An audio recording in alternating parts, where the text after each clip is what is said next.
నమస్తే. ఈరోజు మనం యూట్రోవెజనల్ ప్రొలాప్స్ గురించి తెలుసుకుందాం.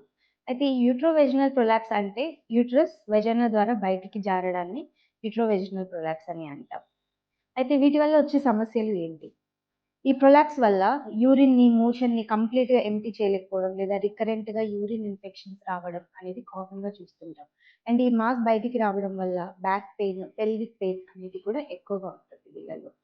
అండ్ ఇది ఎవరికి వస్తుంది? ఎవరికైతే ఈ యూటరస్ అనేది మన బాడీలో మల్టిపుల్ సపోర్ట్స్ ద్వారా సపోర్ట్ చేయబడుతుంది. అయితే ఈ సపోర్ట్స్ వీకెన్ అయినప్పుడు ఈ ప్రాబ్లమ్ అనేది వస్తుంది. ఈ సపోర్ట్స్ ఎప్పుడు వీకెన్ అవుతాయి?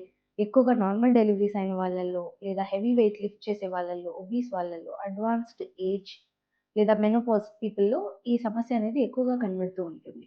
అయితే దీనికి ట్రీట్మెంట్ వచ్చేసి అర్లీ స్టేజెస్‌లో పెల్విక్ స్ట్రెంథెనింగ్ ఎక్సర్‌సైజెస్ అంటే కీగల్స్ ఎక్సర్‌సైజెస్ చేసుకుంటే సరిపోతుంది. అదే అడ్వాన్స్‌డ్ స్టేజెస్‌లో అయితే మనకు సర్జరీ అవసరం పడుతుంది. లైక్ వెజైనల్ హిస్టెక్టమీ కానీ, పెరినియల్ ఫ్లోర్ రిపేర్ కానీ.